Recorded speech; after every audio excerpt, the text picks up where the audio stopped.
আজকে আমি প্যানকেক বানিয়েছি। তো আমার ছেলের জেদ প্যানকেক বানাই দিতে হবে। তো প্রথমবারের মতোই আমি বানাচ্ছি, এর আগে কখনো বানাইনি, আজকেই ফার্স্ট ট্রাই করলাম। তো প্যানকেক বানানোর জন্য আমি একটা বাটিতে 2টি ডিম নিয়ে নিয়েছি। তো ডিম দুটি এখন আমি ভালো করে ফেটে নেব চামচ দিয়ে।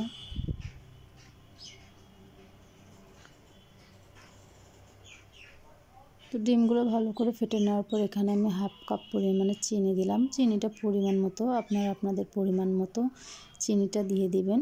তো চিনিটা দিয়ে দেওয়ার পর ডিমের সঙ্গে এখন আমি ভালো করে ফেটে নেব যতক্ষণ চিনিটা একেবারে গলে যায়নি। তো চিনিটা গলে যাওয়ার পর এখন আমি এখানে সামান্য পরিমাণে ভ্যানিলা এসেন্স দিয়ে দিলাম। ভ্যানিলা এসেন্স দিলে একটা সুন্দর ফ্লেভার আসে, ডিমের যে গন্ধ থাকে সেটা আর থাকে না। তো তারপর আমি একটু লেবুর রস দিয়ে দিলাম। এর মাঝে এখন আমি হাফ চামচ পরিমাণের কর্নফ্লাওয়ার দিয়ে দিলাম, দিয়ে ভালো করে মেখে নিচ্ছি। এখন আমি এখানে বেকিং পাউডার দিয়ে দিলাম হাফ চা চামচ। সবগুলো দিয়ে এখন আমি ভালো করে আর একটু ফেটে নেব।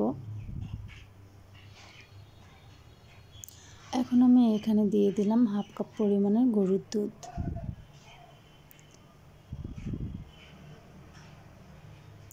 এখন আমি এর মধ্যে দিয়ে দিব 1.5 কাপ পরিমাণের আটা।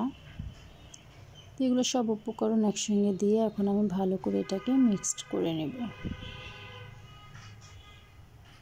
আটা দেওয়ার পরে বেশি এটা ফেটানো লাগে না, এমনি হালকাভাবে এটাকে একটু মেখে নিতে হয়। তো মেখে নেওয়ার পর দেখেন এখানে আমি শেষে সয়াবিন তেল অ্যাড করে দিব। তো সয়াবিন তেল অ্যাড করে দেওয়ার পর এটা আর একটু জাস্ট নেড়ে চেড়ে নেব সফট করার জন্য। তো আমার ব্যাটারটা রেডি। তো এখন আমি চুলায় চলে যাব। দেখতেই পাচ্ছেন কীরকম ব্যাটারটা হয়ে গেছে।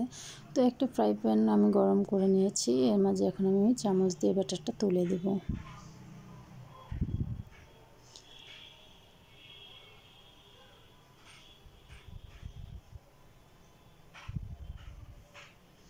এখন আমি কেকটাকে উল্টাই দিব। তো দেখতে পাচ্ছেন কীরকম লাল হয়ে গেছে। তো আমার চুলার হিটটা একটু বেশি ছিল, যার কারণে একটু গাঢ় লাল হয়ে গেছে। তো আমি নেক্সট টাইমে চুলার হিটটা একটু স্লো করে দিয়েছি।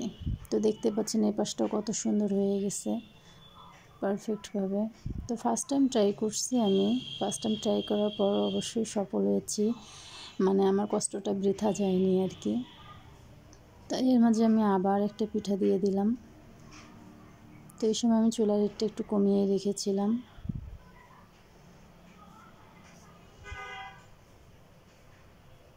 দেখতেই পাচ্ছেন কালারটা কীরকম হয়েছে, কত সুন্দর হয়েছে। ফার্স্ট টাইম বানানোর মধ্যে একটা সার্থকতাই আছে, আমি আমার ছেলেকে অবশ্যই খুশি করতে পারছি। তো আমার প্যানকেক রেডি, দেখতেই পাচ্ছেন। তো যদি ভালো লেগে থাকে তাহলে অবশ্যই আমাকে একটা সাপোর্ট করবেন।